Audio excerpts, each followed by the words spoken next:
2 days after my daughter-in-law told me to leave, she texted me like nothing had happened, reminding me what time to come babysit her daughter. She thought I'd swallow the insult and show up like always. That Sunday, she learned I wasn't coming back. The crystal champagne flutes clinked softly under the string lights in the courtyard of the Grandview estate. My son Julian was celebrating his appointment as senior partner at his law firm. I had spent 6 weeks planning this dinner, organizing the caterers, and paying the $5,000 deposit from my late husband's pension savings. I adjusted my silk scarf, watching Julian laugh with his colleagues near the stone fountain. As the waiter brought out the dessert trays, I walked toward the bridal suite to grab my sweater. The door was slightly cracked. Inside, my daughter-in-law, Brooke, was standing near the vanity mirror with her mother, Evelyn. Brooke was reapplying her lipstick while Evelyn adjusted the zipper on her lace dress. "Your mother-in-law is sitting right at the head table next to the managing partner," Evelyn said, her voice dripping with mild annoyance. "People might think she funded this entire evening." Brooke placed her lipstick tube on the marble counter with a sharp click. "I know. She keeps hovering around the guest book like she owns the place. Honestly, having 2 mothers here is just too much." I stood still in the quiet hallway, my fingers gripping the leather strap of my handbag. Brooke turned toward the doorway, catching my reflection in the full-length mirror. She did not flinch or apologize. Instead, she crossed her arms, locked eyes with me, and spoke with absolute coldness. "My mom stays. You can go." The words floated in the air, heavy and sharp. I did not raise my voice. I did not call for Julian or create a scene in front of 70 distinguished guests. I simply picked up my purse from the velvet chair near the door. "Enjoy the rest of your evening," I said quietly. I walked out through the side entrance, found my sedan in the parking lot, and drove home into the quiet, suburban night. My kitchen smelled of freshly brewed roast coffee at 7 on Sunday morning. For the past 4 years, my Sundays followed an unchangeable routine. I would wake up early, prepare a large casserole dish of cinnamon French toast, pack homemade turkey sausage, and drive 20 minutes to Julian and Brooke's home in Oak Ridge. I would watch their 6-year-old daughter Maya while they slept in and went to their morning hot yoga class. I poured my coffee into a ceramic mug and sat at the granite island. The silver clock on the wall ticked steadily. On the counter lay a set of spare house keys that Julian had given me 3 years ago when Maya was born. My phone chimed on the placemat. A text message from Brooke appeared on the screen. "Don't forget to use the side gate today. The front porch carpet is being deep cleaned at 9. There was no mention of the party at the Grandview estate. No acknowledgement of the words spoken in this dressing room. Brooke assumed that my silence on Friday night meant compliance, that my role as free childcare was far too permanent to be altered by insult. I picked up my pen and wrote a neat note on a yellow pad. I slipped the brass keys into an envelope, sealed it, and set it beside the stove. Instead of opening the refrigerator to gather eggs and milk, I pulled out my tablet and opened a travel website. I booked a small cottage near the coast in Maine for the upcoming weekend. When 8 o'clock arrived, my phone rang. It was Julian. I let the call go directly to voicemail. I took a slow sip of my hot coffee, listening to the quiet hum of my own house, realizing just how long I had allowed my presence to be taken for granted. The autumn breeze blew dry leaves across the driveway as I tended to the hydrangeas in my front yard on Tuesday afternoon. A silver SUV pulled up to the curb, its tires crunching softly against the gravel. Julian stepped out of the vehicle, holding a stack of legal documents and a cardboard carrier with 2 iced lattes. "Mom, you didn't answer my calls all weekend," he said, walking up the paved walkway with a strained smile. "Maya was asking where you were on Sunday. Brooke had to cancel her studio class." I set my gardening shears down on the wooden bench. "I was busy packing for a short trip, Julian." He handed me one of the paper cups, but I politely shook my head, gesturing to my dirt-covered gloves. He set the cup on the porch railing and rubbed the back of his neck. "Oh, look, Brooke told me there was some miscommunication at the party," Julian said, his eyes avoiding mine. "She said you left early because you weren't feeling well. She felt bad that you missed the main course. I looked at my son, searching his face for any sign of genuine awareness. He was hiding behind vague phrasing, attempting to smooth over a deep fracture with polite excuses. Brooke was very clear, Julian, I replied evenly. She told me that having two mothers there was too much. She said her mother stays and I can go. I simply complied with her request. Julian blinked, his jaw tightening. She was just stressed with the event planning, Mom. You know how big events get. She didn't mean it literally. I am taking her words literally from now on, I said, picking up my shears. It saves everyone a great deal of confusion. He stood on the porch for a moment, waiting for me to soften, but I turned back to my garden. On Thursday morning, I sat at my home desk with my accounting ledger open. Before retiring 5 years ago, I spent 3 decades working as a commercial real estate auditor. Numbers and contracts had always provided clarity where emotions created noise. I reviewed my monthly bank statements line by line. Every month for the past 2 years, I had auto-transferred $600 to a shared savings account set up for Maya's private elementary school tuition.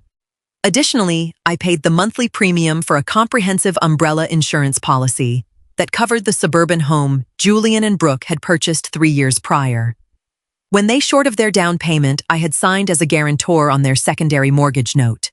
A soft knock sounded at my front door. It was Evelyn, Brooke's mother. She stood on the welcome mat wearing a beige trench coat, holding a leather tote bag. Eleanor. Evelyn began stepping inside without waiting for an invitation. Julian mentioned you were upset about Friday. I think this whole situation is being blown out of proportion. Does Brooke think so as well? I asked, standing by the foyer table. Brooke is extremely busy managing the household and planning Maya's birthday next month, Evelyn said, smoothly adjusting her coat collar. We all say things under pressure. Frankly, as family, we should move past minor misunderstandings. Respect is not a minor detail, Evelyn, I replied calmly. And family is not a license for disrespect. Evelyn's polite demeanor stiffened slightly. Well, Maya is expecting her grandmother at her party. We already ordered the catering based on the usual family head count. Then you will have one less guest to account for, I said, holding the front door open for her. Evelyn looked at me with cold surprise, then turned and walked down the steps into the cool morning air. The sound of crashing ocean waves filled the small cottage in Kennebunkport. I spent 3 days walking along the rocky shoreline, wearing a thick wool sweater, breathing in the salty air. For the first time in years, my mind was entirely clear of family schedules, pickup times, and unappreciated obligations. On Saturday evening, my phone lit up on the bedside table with 5 consecutive text messages from Julian. Mom? Where are you? Brooke's mother had a sudden bridge tournament and couldn't watch Maya today. We missed our dinner reservation with the managing partner. Please call me back. Is your car at the house I drove by and it's empty? We need to talk about the birthday party plans. I set the phone face down on the nightstand and picked up my paperback novel. I felt no panic, no guilt, and no urge to apologize for my absence. I had spent years making myself constantly available, believing that usefulness was the foundation of love. Brooke's words at the party had shattered that illusion, revealing that my presence was viewed merely as a convenient utility. The next morning, I visited a local bank branch in town. I filled out a simple form to terminate the automatic monthly transfer to the tuition fund. The funds would remain intact, but future contributions would cease immediately. I also called my insurance broker and removed my name from the secondary guarantor agreement, directing all future premium notices directly to Julian's residential address. I drove home on Monday afternoon, watching the golden autumn leaves pass by my car window. I was no longer interested in maintaining a false harmony that required my self-respect as payment. The following week, an embossed cream envelope arrived in my mailbox. It was a formal invitation to Maya's 7th birthday party, scheduled at an exclusive equestrian club outside the city. Inside was a handwritten note from Brooke. We would love for you to join us for Maya's special day. Family comes first. I stared at the thick paper, noting the neat calligraphy. It was a calculated attempt to reset boundaries without ever addressing the harm caused. Brooke expected the invitation to act as an automatic erasure of her previous words. That evening, Julian came to my house alone. He looked exhausted, the dark circles under his eyes, revealing the strain of managing childcare and work without my background support. "Did you get the invitation?" he asked, sitting at the dining table. "I did," I replied, pouring 2 glasses of water. "Are you coming?" "No, Julian. I will take Maya out for ice cream and give her a present on her actual birthday, just the 2 of us. But I will not be attending the party." Julian slammed his hand gently against the wood table. "Mom, this is getting ridiculous. Brooke sent you a nice note. She's reaching out. Why do you have to be so stubborn?" "Reaching out with an invitation is not an apology, Julian," I said, looking him straight in the eye. "Brooke explicitly told me that having 2 mothers present was too much. I am respecting her preference. I am making it 1 less." "She said that in a moment of frustration," Julian argued. "And she meant it," I replied softly. "When people show you how they view your presence, you should believe them." "I am not angry, Julian. But I will no longer attend events where I am tolerated rather than welcomed." Julian sat in silence, unable to counter my calm logic. 3 weeks later, the atmospheric pressure in the family shifted dramatically. I was sitting on my back patio reading the morning newspaper when my phone rang. It was Julian, and this time his voice carried genuine distress rather than irritation. "Mom, I just got a certified letter from the mortgage company," he said, his breath hitching. "They said the secondary loan guarantee was modified and our monthly escrow payment increased by $1,200 starting next month. Is there a mistake?" "There is no mistake, Julian," I answered, turning a page of the paper. "When I signed as guarantor 3 years ago, I agreed to subsidize the risk profile for your lender. Since I am stepping back from active financial obligations within your household, I instructed the bank to remove my collateral backing. $1,200 a month," Julian stammered. "We can't just absorb that right now. Brooke had to reduce her hours at the gallery to manage Maya's school pickup, since you stopped helping on weekdays." "That is a decision for you and Brooke to manage together as a married couple," I said gently. "You are 38 years old, Julian. You are a senior partner at a major law firm. You have the capacity to handle your household finances without relying on your retired mother's savings. Why are you doing this to us?" he asked, his voice laced with betrayal. "I am not doing anything to you," I replied firmly. "I am simply stepping back to the position your wife requested. She wanted less of my involvement. I am delivering total independence." There was a long silence on the line. "Brooke is furious," Julian muttered finally. "Brooke is free to manage her home as she sees fit," I said. "I will see you on Thursday for my scheduled lunch with Maya." On Thursday afternoon, I arrived at the local diner near Maya's school to take her for ice cream as promised. I had bought her a set of watercolor paints and a sketchbook. When I stepped inside, I found not only Maya sitting in a booth, but Brooke standing beside her, holding her designer handbag with white knuckles. I walked over to the booth, greeting my granddaughter with a warm hug. Maya excitedly unpacked her new paints, while Brooke watched me with sharp, cold eyes. "Maya, sweetie, go pick out your flavor at the counter with the waitress," Brooke said, her tone clipped. Maya nodded and skipped away toward the glass display case. Brooke sat down opposite me, leaning across the table. "You think you're teaching me a lesson, don't you?" "I don't think about teaching you anything, Brooke," I replied calmly, setting my purse on the vinyl seat. "You cut the tuition contribution. You dropped the loan guarantee. You refused to come to Maya's party." Brooke said, her voice rising slightly. "All because of one sentence I said when I was overwhelmed. That sentence revealed your true attitude toward my presence," I said, looking her directly in the eye. "You did not say it out of confusion. You said it with complete conviction. You wanted me gone from the event because you found my presence burdensome.